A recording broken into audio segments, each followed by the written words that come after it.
Hey everybody, Jerome Maldonado, and it's Wednesday and it's Real Talk on Real Estate. Look, ladies and gentlemen, I love Wednesdays. I love being able to come in with you guys and share with you a little bit about some of the real estate knowledge, information, and topics that are trending and have helped us over the course of time. And so today, one of the big things, this is a big deal because one of the strongest aspects to everything that we do is negotiation. And so today I want to talk to you guys about the 5 tips to negotiate a perfect real estate deal. Is there ever a perfect real estate deal? Well, there's that pink unicorn every once in a blue moon, but to realistically negotiate an ideal real estate deal is probably a better way of putting it, because I don't know if there's ever a perfect real estate deal, right? It's called negotiations, right? When you're negotiating, you negotiate both parties to find a happy median to meet the needs of the seller and the needs of the buyer, you, right? You need to make sure your needs are fulfilled. What ends up happening most times than not is that it's a single-sided transaction on both sides. You have a seller arguing their point and negotiating their point, and you have a seller arguing and negotiating their point. And when you do that, it causes friction. So what happens when 2 people can't see eye to eye? A deal doesn't go through. And so the biggest thing is to find people that we have the ability to see eye to eye and be able to find a happy median on any deal, right? So how do you do that? So how do you go into negotiating a deal? Like you find this prime piece of land, or you find an apartment complex that you've been negotiating, or that you've been looking at and you just love the property, right? Or you find a house that you're going to exercise the burst strategy, or a flip, or you're going to do short-term rental with, or you're wholesaling a property, or you're buying a commercial building, or whatever it is. It doesn't matter what sector of real estate that you're doing this on. It just happens that a lot of times our negotiations have to do with multi-unit real estate, retail, office, apartments, or land, vacant land. Because I'm a vacant land guy. You know, when people used to ask me for many years, Jerome, what do you do for a living? I tell them I sell dirt. You know, I'm in the dirt business. And most people didn't know what that meant. I kind of did it as a facetious, as a joke, you know, saying I sell dirt. I'm in the dirt business. And they look at me kind of funny and say, what do you mean? I say, I sell dirt. That's what I do. I buy land, I develop it, do the infrastructure, and I sell dirt. I either sell the dirt raw or I build on it. And so one of the biggest things, how do I acquire that dirt? Like when I would go into Las Vegas, Nevada, back in like 2004, 2002, 2004, someplace up in there, I had this great grand idea to be able to start doing and facilitating work in Las Vegas, Nevada, because I just thought it'd be a cool place when I was young, in my young 30s, to just go out and do business there. And so I thought, well, why don't I take a trip out to Las Vegas, Nevada, and let me see what's going on as far as the development. Now, I had already been doing this stuff here in my current market, in the New Mexico, Albuquerque market. And I thought, you know, let's expand, you know, let's go out and let's do what we're doing elsewhere. And I just thought that Las Vegas would be a cool city. Go in, hang out, get some good meals. I'm a restaurateur. I love good food. Be able to take my girlfriend at the time, who's my wife now, up there. We could spend a couple of days together. I could do some she can go get her nails done. I can go out and look for land, and we have a little bit of fun doing it, right? Landed up meeting some really cool people. Met some guys that owned a cabinet company when I was sitting at the Wynn. When the Wynn was newly built, it was probably only a couple of years old, so this might have been like 2002, 2003. And so I'm a talker. I'll sit down at a bar or a restaurant, and I'll just start talking to people. I love knowing where they're from, right? And this is going to come into play to what I'm talking about now, instead of 5 steps. And the reason I'm telling you guys this story is because I'm leading you guys into how I negotiated this land, how I negotiate any deal. You know, so when I'd go out, I started driving around Las Vegas, Nevada. And one of the big things that I noticed was how much development was going in these rural areas. And I'll tell you, I'm just like you guys in the fact that in the early part of the morning, right? You know, we're all such instantaneous people where we want instant results, instant everything, instant oatmeal, instant rice, instant fast food. We want instant everything, including instant real estate, instant results, instant everything. So I'm just like you guys. I drive into Sunland Park, and then I go down into Henderson, and I'm going into all these different rural areas at the time of Las Vegas, Nevada. And initially, I remember driving to Sunland Park, and it was gorgeous. And I was thinking, damn, where are they building out here? And I remember driving through this bypass and seeing a lot of greenery in the development. And then I remember going into Henderson and some of these other areas, and I started driving around. And I started at 8 o'clock in the morning in Las Vegas, Nevada. And it took me till about almost 11 o'clock in the morning to really find an area. So for about 3 hours, I drove around, and the first 3 hours in slight disappointment. And then I'm alone. I don't have anybody with me. I fly out there alone. I work alone a lot of times when I do this because I work best alone because I don't have anybody interfering with my day, my schedule. I'm not waiting on anybody. I just go at it. And if you've ever traveled with me and you've been one that's been fortunate enough to hang out and travel with me, you know how I pack my days. I get started early and I go all damn day, all day long, all day. And I'll do my research and I do my due diligence, and I can get more done in one day than most people will get done in 30 days or a year or an entire lifetime for some lazy ass people out there. So listen, what I did is I started taking note when I was going in this one area of all the farmland that was there and the individual parcels of older homes that were in there. Then as you got a little closer, I saw all the tract development, the platted developments with all of the homes. D.R. Horton was there, Toll Brothers were there, KB Homes, which was Kaufman and Broad at that time, was there, and there was a couple other builders up there. But if you migrate in from there or just a little bit outwards, there was custom homes, big, massive, multi-million-dollar homes in those early years. And so the first thing that came into my mind was, how do I talk to these people, right? How do I talk to them? How do I get in with these people to buy that land? Now, for most of you, you're not going to be looking at buying real estate quite like this. You're not going to just be going up to people, knocking on their doors and talking to them, even though I was bold. But what I'm getting at is the 5 tips. So here's the first tip. The first tip, number 1, to negotiate in a deal, you always ask to set up a direct call or visit with the seller. And here's why.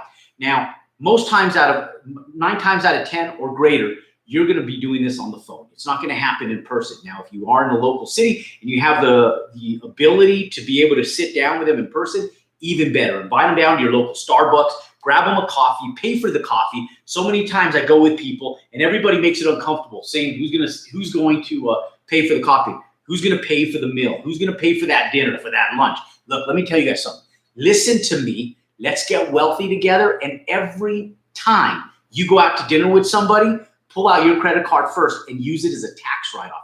Everybody will love you. Everybody will thank you. It cuts through the cheese of discomfort that's on the table, and you just pay for it. I do that everywhere I go. I hate going to restaurants. I hate going to Starbucks. I hate going anywhere, and I hate for the bill to come out and it just sits there on the table, and it just has a smile on its face and it's staring at you, right? That bill is staring at you, and everybody just from the side of their peripheral vision sees it, but they don't acknowledge it. So what I do is I say, let me have that bill, and I grab it. And unless somebody is super aggressive and taking it back, and most of the time, these are the type of people you want to do business with, are the ones that refuse for you to pay for it. They take it from you and they try paying it, but I always pay the bill, right? Doesn't matter. I remember I was in Vegas just a few weeks ago. A buddy of mine called, I saw on Instagram. I went and met with him at a kosher restaurant. And I'm not Jewish, they are. And I never eat kosher food. It was a great experience for me. The food was incredible. The people were incredible. I made them laugh the second I walked through the door. And my good friend Shlomo was sitting there. And I'll tell you that at the end of the dinner, I didn't even allow, it wasn't even an option for them to pay. It was on me. I came out of my way to go meet them because I felt like it was a great networking opportunity to do business with them, but I paid, okay? And so if you meet with an owner and you meet with them in person and you meet with them at a restaurant or Starbucks, pick up the bill. First tip. But always ask to set up a direct appointment with them, whether it's on the phone or in person. Now, what do you do once you get them on the phone or you're sitting there with them in person? What I did in Las Vegas is I literally would just go up and knock on the door. I remember the first people that I ever walked up to, it was an older woman and an older man, and it was almost like Little House on the Prairie style, right? Like they're staring at this development, right? And I see these big, giant bluish green water pipes laid out in piles on the side of the road. And I'm just thinking to myself, what are these people thinking right now? Like what is going through their minds? Like, I know that if you look at their yard, they have all these antique wagons and wheels and these skulls and these skull heads and all this stuff sitting in their property. And you could just tell that they've been put in that property for years, for decades, right?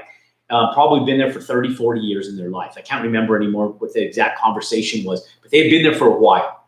And so I'm sitting there and I'm thinking to myself, what are these people thinking, man? Like they're literally getting invaded by infrastructure and development, and they're just sitting here watching it around them. I'm wondering what's going through their mind, right? So in person, I go up, and the first thing out of my mouth is I probably said something, if I know myself, I said, hey guys, how the hell are you guys today? What do you guys think about all this development going on around you? I probably said something like that. Now that's a different situation where I just kind of go in and I need to make my presence known and friendly immediately. So when I go in with people, one thing that you'll notice about me is I make my presence known, very friendly and direct immediately when I go into places. But on the phone, you do almost the same thing. Once you get them on the phone, you ask them right away. You want to build rapport with them. You want them to like you, because if they like you and they trust you, they're willing to work with you. Now, the problem and the mistake that most people make is that they go in and they go in and immediately talk straight business, or they have a moment of rapport and they don't know how to build rapport, and it's all about them and their needs, and they go straight into business way too fast. So what I'm suggesting to you guys, and I'm telling you, works for me, and it works every time, unless you meet somebody that's just really doesn't want to be bothered. And they're out there, but it's very few and far from people. Because there's going to be this shield, there's going to be this little glaze of tension when you initially get people on the phone. So how do you break that glaze of tension? So the second tip that is you build rapport with them. That's number 2. It's tip number 2 is, so when you get somebody on the phone, instead of talking business, you build rapport. It becomes about them, right? You alter this. So ultimately, when you go out with an intent, it's really about you, your business model, what you're doing, what you want, what you need, and you structure everything based on that. Well, we already know that it's about you because you're out looking for property, right? Just like I am. I'm out looking for property. So I already know what my needs are, and I'm already working to fulfill my needs. Now, what I need to do is I need to figure out what the needs of these people are. How do you do that? How do you go out and get those needs from those people? How do you get them to tell you about these needs? Okay. Now, this is what's easier than most people realize. Okay. Finding out about people is really not that hard. When you get them on the phone, you talk about something that's trending that day, whether it's raining outside, weather is always a good topic. Or, one of the questions I always ask, I tell people, hello, how's their day going? Just simple small talk initially for the first couple minutes. Then as I move out of the small talk, I ask them about them. Okay. So there's a little acronym called FORM, and what FORM stands for is F is friends and family. O is occupation, what they do for a living. R is recreation, and M is motivation, what motivates them, right? Now, you may not even go through the full acronym, but you can create conversation points based on that acronym so that you can go in and just build some rapport with them. So a lot of times you just ask them about where they're from. Also back and say, hey, and the first thing out of my mouth is always when I start talking about business, when I alter from talking to them about them, I start talking about business, the first thing out of my mouth is say, the real reason that I'm here today is because, in all honesty, I love your property. I love your house. I love your building. I love your land. I love something. And that's always the first thing once I transition. But before I get there, what I tell people is I go in and I ask them about them. I ask them how long they've lived there, and sometimes I'll say, I really love your property. How long have you guys been living here? You guys been residing here a long time? Is your family here? What brought you guys to this area? How long have you been here? Are your kids here? Do you guys still work out here? I retired out here. I just moved out here a few years ago. So what brings you to selling the property?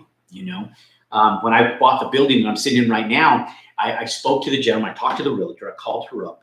I still remember her name. Her name was Jill. And I talked to Jill and I said, Jill, can you please tell me the story? Now, at this time, I was already experienced in sales. So I said, tell me a little bit of history about the seller. Okay. And so when I called him and I go, can you get me on the phone with him? And she said, yes. And then she called me back and we actually landed up meeting in person at the building. So she called me back and said he'd be happy to meet with you. He lives actually down the road and he'll meet with you at the building. Well, when I first met with him, I talked to him about his father because I asked him about the property, the building, this building that I'm actually sitting in right now. And I bought this building over about 21 years ago. I bought this building. And so I sat down and I talked to the gentleman And I still remember his last name was Baca, and he was not a real estate guy. He worked for the laboratories here in New Mexico. And one of the things that he told me, he said, I've been working for the laboratories for probably 20 some odd years, because he was mature himself. He was probably in his young 60s. His father had just passed on, who was in his early 90s or late 80s. And I remember asking him about it. So he started telling me stories about his father, how his father was just a business guy. He bought real estate, he owned real estate. And he goes, you know what? It was never my thing. I don't know anything about it. I tried to take it over and lease it when he passed. And I hate the leasing business. I know nothing about it. I don't want to have anything to do with it. And so I got to talk to him about that. And I started just talking to him about friends, family, what his occupation. I knew he worked at the laboratories. And then I talked to him about motivation. I talked to him, what motivates you? So the number 3 tip that I'm going to give you guys today is to ask them what their goal is. What their goal is. What motivates them to sell. Why are they selling? What is their goal? Okay. Now this is super important. This is the key element here. Tip number 3, asking them what their goal is with the property, specifically with the property. And you sit back and say, and I'll sit back and say, so tell me, what is your goal with the property? Why are you selling that? What do you want? What are you looking for? And there's a history behind every single property. If a property could talk, they would tell you exactly what was behind the history of that property. And the best that we have to tell us those stories is the people who actually own the property. And believe it or not, most people are afraid to ask this question, what people's goals are. And I get intimate with them in regards to, like, I don't go to bed with them. I don't get intimate that way. I get intimate with them in conversation, right? So I sit back and I go, okay, look, I need to know exactly, because I need to know. I'm not telling them this. I don't tell them, hey, I need to know exactly how to interrogate you. I sit back and go, hey, look, I need to know. I'm telling myself, I need to know exactly what their motives are personally, right? Like, what's their motivation? Why are they selling this thing? I'm trying to figure it out. So that brings us to tip number 4. You have to listen. Listen, ladies and gentlemen. Look, if you guys have been following my content for a long time, you've probably heard me say this, but God is pretty wise in the way he's constructed us so perfectly, right? And so I tell people, if God wanted you to speak twice as much as he wants you to hear, he would have made us with 2 mouths, one on each side of our head, and he would have given us 1 fat ear right in the middle to listen. But ladies and gentlemen, he didn't do that. He gave us 1 mouth and 2 ears, because we're supposed to listen, ladies and gentlemen, twice as much as we speak. And so if people can get that down, when they're negotiating a deal and they listen to people and become genuinely interested in the person selling that real estate, you'll be surprised how you can move mountains, how you can do the impossible when you're negotiating a deal if you just listen to people. And that's the biggest mistake most people make, because what is really a conversation? A conversation is 2 people waiting for their opportunity to speak, right? You ever been there with somebody sitting across the table from them, sitting back, and you're sitting there, you're not listening to a word they're saying. All you're thinking about is what you're going to say next, right? And you're sitting back right now. Some of you guys are kind of laughing, going, yeah, I've done that before. I know, I have too. And I know you've done it before, because everybody does it. And that's why I'm telling you guys the 5 tips. And what seems so stupid common sense isn't stupid common sense, because the least common thing in life is common sense. And so, ladies and gentlemen, I'm sit back and I tell you guys, the 4th step is to listen to them, not to be worried about the next question you're going to ask them, because the next question will be very apparent when you listen to them. And so one of the things that made my ability to succeed in Las Vegas when I went to purchase land, and my ability to succeed buying the building that I'm sitting in now, and all the other purchases that I've done in my life successful, is the fact that I've listened to people, ladies and gentlemen. I just listen to their needs, And as I'm listening, I'm taking a file and I'm filing information as ammunition, okay? Because I want that ammunition so I can throw those grenades back at them when I sit down and really try to negotiate this deal and I'm trying to find a medium point to buying this property, okay? So I'm listening. And I'm finding out the history about the property. I want to know about them. I want to know the history behind them, why they're selling. Because what you realize is that most people think that 99% of people are really motivated by the money that they're going to make, and it's the sales price that sells property. And yes, that's a big piece of it. But more so than the sales price, there's a motive and a story behind that property. And if you can find a way to be able to fulfill the needs of that seller, you'd be surprised what you can accomplish. So when I was in Las Vegas, I sat down and I probably walked up to the people, and if I know my personality, which I believe I do, I sit back and I go, hey, how the hell are you guys? And see, most people will go up to more mature folks and talk to them a little differently. But I kind of weigh people on the way I see their properties. I could tell these people were liberals. They were a little bit rougher around the edges, but I could tell they like things done the way they wanted things done. I saw the POW flag on the front porch, and I saw the United States flag flying high and proud on their front doorstep. And so first thing I did is I let them know that I was real. The way I may let them know that I was real is I said, hey, how the hell are you guys today? What do you guys think about all this shit going on around you? Or something like that. Okay, so that might be a little out of character for a lot of you guys, but what I'm telling you is once you let people know that you're real and you don't come off with this structured pocket protector nerd mentality that you're going in trying to negotiate a deal and going, hey guys, I want to come in and I want to buy your property, right? You're like this little vicious guy with a briefcase trying to take advantage of them. No, you go in normal, like a human being. Like I know that most of you guys have a hard time being, and you talk to them. And when you're on the phone, you do the same thing. And so when you're finding out about them, you want them to like you. You want to listen to them, and I'm getting ammunition. So when I go in and I talk to these people, right away they start talking. They go, man, I hate this. They start complaining about everything that's going on around. I can't believe the city did this. They approved it and this and that. And they just unload. They're just throwing up on me. And I just sit there and I just listen to them. When I did this building, the same guy did the same thing. Wasn't negative though. That was a different extreme. The gentleman, when I bought this building, he was just telling me about all of the dilemmas that he had running this building. How he had a mini mall in here with antiques and collectibles, and they had made a mess with the building, and they never kept up with it, and he had problems with tenants and collecting rents, and he didn't have no system set in place, right? And so what I did is I just took collective notes of what he's telling me. And then because I learned this stuff before I got into real estate. I got into sales first, and I learned this stuff. So for those of you guys who aren't in sales, or those of you guys who have kids, or those of you guys who are kids, or those of you guys who are old but act like kids, listen. First thing you need to do in your professional career is become good in sales. Now, the best salespeople are the ones that listen. There's no extravagant sales techniques, ladies and gentlemen. All you have to do is become genuinely interested in people and listen to them.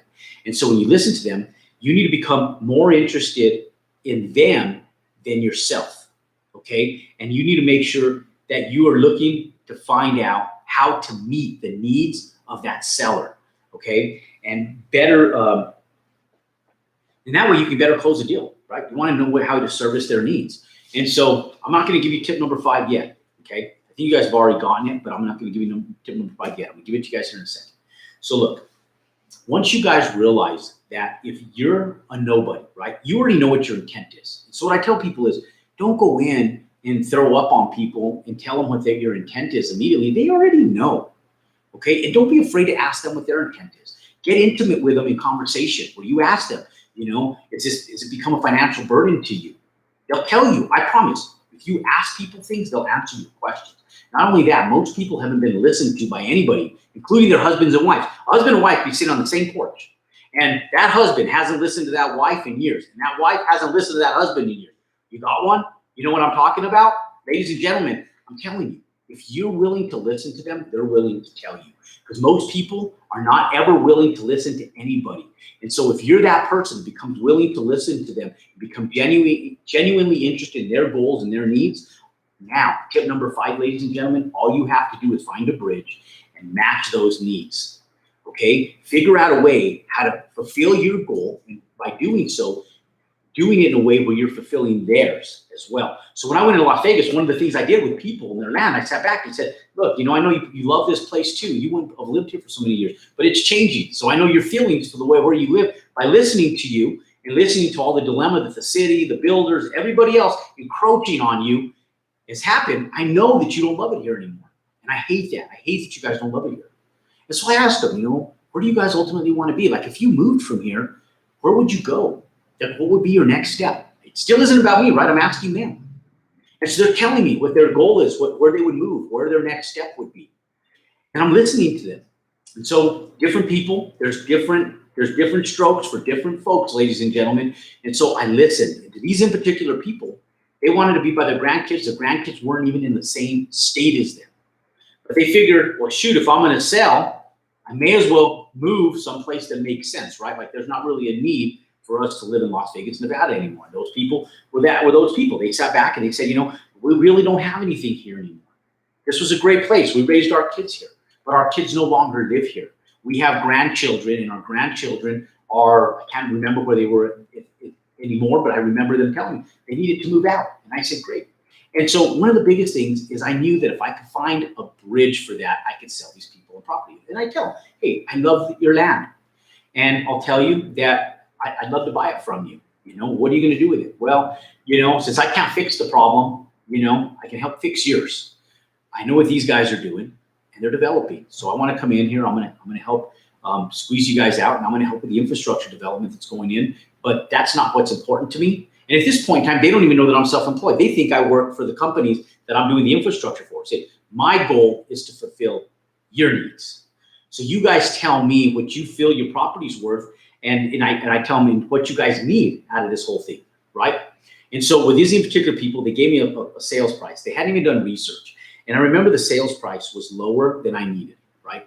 And so first and foremost, what I did is I said, before I finished with them, and I was finding that medium point, I never make a decision right there on the spot. I never try to sell and close the deal right there on the spot. What I tell people is, I tell them when they're selling land, the land's not going anyplace. So this isn't like a hardcore sales deal where you have to close people before they walk out of a clothing store or off a car lot. You just talk to them like a human being. You tell them, look, I want to make this a win-win situation. And, more so than a win-win situation, I want to make sure that we fulfill your needs, And so if we're going to buy this land, and I'll kind of look like, genuinely, and I am, 99% of the time, I'm genuinely interested in trying to fulfill something for them. And I feel that in the heart space, because I listen to them and I sit back and go, and you have to become genuine with them, because they can feel your bullshit if you don't. And so, ladies and gentlemen, you got to have a heart when you do this. And so when you sit back, you sit back, and I sit back and I'm thinking, and I know they can tell that I'm thinking. I say, there's a lot to absorb here. And so give me 24, 48 hours. Let me put this together. Let me think this through logically and see what makes sense, how I can make this work for you. I want to make sure that we take care of you. And so when you're on the phone and you're doing this, you do the exact same thing. You sit back, you find out what their needs are, why they're selling, what they're doing. And then you sit back on the phone and you tell them, look, you confide in everything they tell you first and foremost. And then when you sit back and tell them, look, let me think this through. I now that I understand where you are as a seller, I can appreciate better where you have the sales price. And so I want to make this work for both of us. Look, I don't want to take advantage of you. I don't want to get taken advantage of. But let me think this through and let me figure out a way where we can make this a win-win situation. Okay? And that is key, ladies and gentlemen. And then you go back, and you don't have to be stuck on the point right there where you're trying to make it a win-win situation. You could take it home. You could call realtors. You could call in and see if you can get comps correctly done. And then you could sit down on a piece of paper and a calculator and underwrite your deal. Now you know like the acreage of land they have, the size of the building that you're proposing to buy, what their situation is. And so what's going to make that deal go through? So a lot of times I'll sit back and like with these folks, I told them, look, I don't remember the amount of money that I paid for that land because I've bought a lot of land since then. But I remember I paid more than they asked. And not by a lot, but by a little bit, by a few $1,000s. Because I told them, I said, look, I ran some comps in the area. And you can skew comps either to make them higher or make them lower, or you can find a happy median. So I always kind of skew them down, obviously, to make them fit our business model a little bit better. So I skewed them down, and they were still undervaluing their property. And I sat back and I said, look, you guys are asking theoretically $200,000, let's say, for the house and your land. And I sit down and I parcel it out and say, okay, I get this many lots on this amount of land and this much green space because I know it, right? I've done my research, I've done my homework. And I sit back and I told them, look, why don't I do this?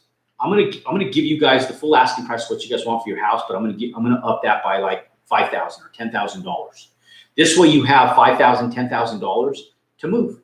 You get yourself established someplace, get a moving truck, hire somebody, get two men in a truck to drive you across the country and settle you guys by your grandkids. And it didn't become about me, it became about them. And I said, look, I want to make sure that we take care of you though. So I'm going to give you, I was able to sit down and work the price where we're giving you what you guys are asking for it, but I'm also going to give you guys a little extra just to help you guys move forward on the deal, right? Now this building wasn't quite like that. This building, he had an appreciated price. I needed it for a lower price. The problem that he had was that he needed to sell because he just hated the building. The building was getting distressed. It was every day was becoming worse and worse. The roofs were starting to cave in, and he just didn't want the liability.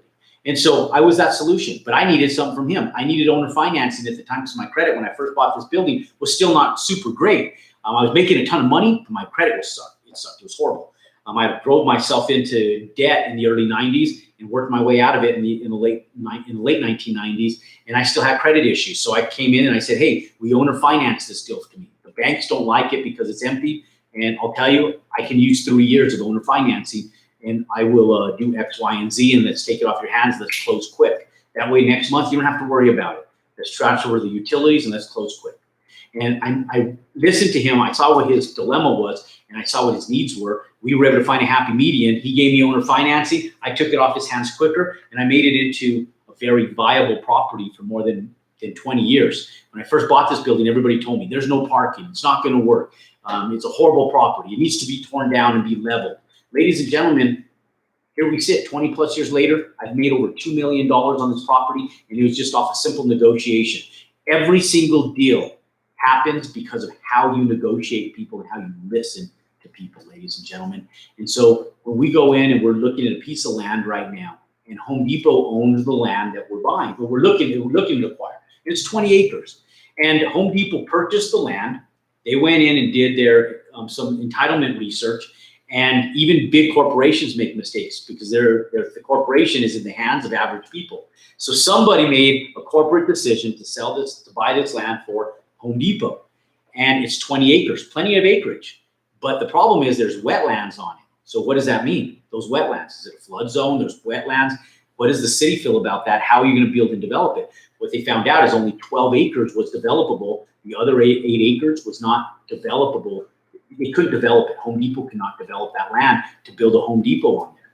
So I don't know what they paid for it as of yet, and I really don't care. But I do know this. I know that it doesn't work for the business model of Home Depot. They need X amount of square footage. So all I can presume is that they couldn't get enough parking spaces to fulfill the requirements for their fire code to be able to build the facility. So we sit down with them, and we already know that it doesn't work for Home Depot. So they have this dead piece of real estate sitting on their books. How do we fix that? And so what we do is we go in and we underwrite it as a 12-acre parcel, saying, okay, there's 12 acres that we know, based on what we pulled up, all the information we pulled up, that's buildable. So we underwrite this deal to be able to build a development that fits on 12 acres, not 20, 12. Now we have 8 free acres of land. Now what do we do with that land? Well, we can use it for maybe possibly on-site drainage. That works. We could use part of it for landscape buffers and green space requirements. That may work.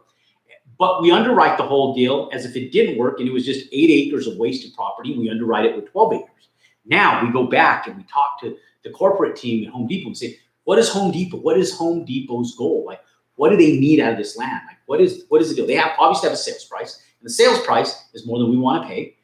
So how do we get that sales price down? Now, this is just a dead piece of land sitting there, right? And anybody that's a wise investor is going to look at it and underwrite it the exact same way that we're underwriting that deal.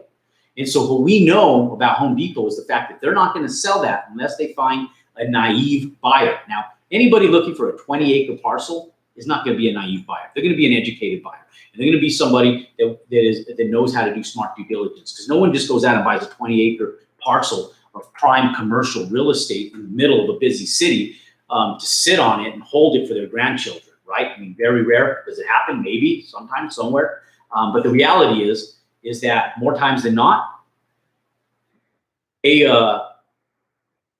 somebody sophisticated that knows what the hell they're doing, okay, like us. And so we sit back and we say, okay, corporate team, Home Depot, what does Home Depot need for this property? Like, no bullshit, just level with us. And they're going to tell us and say, okay. And I tell them the truth and say, look, we can't pay that nor does any other wise investor. And it's the same reason that it didn't work for Home Depot. The reason that Home Depot is selling it is because you guys know as well as I do, because you told me, because I listened to them and I heard their story, that this property does not work for Home Depot because of logistical issues that you have with the floodplains, okay, or the wetlands. And so knowing that, and I'm truthful with people. I just lay it on the table and say, look, in all honesty, we have to underwrite this deal as a 12-acre parcel. Now, if you guys want to parcel off the 8 acres and keep that wasted land, keep it. Because what are they going to say to that? Come on, Joker, I can't do nothing with that 8 acres. Yeah, we can't either, okay? So let's underwrite this deal realistically. 12 acres. 8 acres is wasted land. Okay, now we'll make something out of it, but it's still going to be wasted land as far as actual development land. And so we sit back and we go, okay, let's negotiate this 12 acres. And if you want to throw in that 8 acres for free, great. But we have 12 buildable acres. Let's talk about that. What's that value worth to you? And then we underwrite it for us. And then we try to find a happy medium where we don't try to go in there and scorch Home Depot where someone else can come in logically and buy it because this is a prime hot area. So we're just the first ones in line that listen and negotiate with their corporate office. We listen though, and we try to find a happy medium to bridge the gap between their dilemma and us being the solution. Our solution is we develop it, we build out multifamily, affordable housing, but we need it at a specific price. And we're going to fulfill their need. We're going to scrub this off their books. Are they going to take a loss? Yes, but they're going to write off that as a tax loss. We're going to educate them. We're going to tell them, look, you're going to take a $650,000 loss on this land, but Home Depot needs the tax write-off anyways, don't they? Yes, okay. Now, we're going to solve the dilemma because now you guys don't need to worry about the land. It's off your books. Write it off. Next year, you don't have to worry about it. It's off your books. Our solution, and we solve their problem, we get our solution, and we go to work to start working on entitlements and building out the property. Ladies and gentlemen, this game is not that hard. It's common sense. And the sooner you realize that the wiser you get with common sense, the easier the business life of buying real estate, developing real estate, and so forth and so on, the more successful you're going to be. And so those are the 5 tips. Always ask for a meeting with the seller, whether it's on the phone or in person. Build rapport with them. Ask the seller what their goals are. And then you listen to them. And you fulfill that. You bridge that gap between what their needs are and what you need. And you find a happy median. And you sell that deal and you take it home, all the way home to the home plate. Ladies and gentlemen, it's Wednesday. It's Real Talk on Real Estate. Daniel has commitments to get his daughter off to dance, which I respect because I have to get my son off to football. But it's been a great day. And I don't know if there's any questions. Daniel, is there any 1 or 2 last minute questions before we go? I'll take 2 questions before we roll out, ladies and gentlemen. So for those of you guys who are watching live, thank you. If you like the content that I gave to you guys today, give me a thumbs up and subscribe to that YouTube channel if you haven't already. And ladies and gentlemen, share the video out. I think a lot of people can benefit from it. And I know the content's great. Let me know that you like the content by giving me a thumbs up. Ronnie Silva said, what's up, Jerome? I'm sure it rings a bell. Yep. Ronnie Silva. Hey, Ronnie, how are you, brother? And then Yvonne said, Jerome, do you do anything in Texas? Yeah, we do. We're starting to move back into Dallas, Fort Worth, Frisco area. We're going to start buying some stuff up in that area. I lived in San Antonio for a long time, and I lived in Austin for a long time, and so I know Texas. I know Texas well. I love Texas, and kept a house there all the way to 2016. So yeah, I do know Texas, and absolutely. Great market. What else, Daniel? That's it. Well, great. Ladies and gentlemen, give me those thumbs up. Subscribe to our YouTube channel for more content just like this. And look, if you want to work with our team, if you guys want to find out a little bit more about how we really do things on the internal side, not just the 5 steps, but how we actually buy land, build houses, how we go out and develop real estate, and how we've been doing this for over 26 years, and how we're making moves all over the country, or if you have interest in partnering with us and interest in us going in and working with you in your cities, ladies and gentlemen, hit us up, DM us on Instagram, hit us up on YouTube, leave us a message here on YouTube, or hit us up on Facebook. Ladies and gentlemen, you guys go out and make it a great Wednesday evening and go out and compound your success.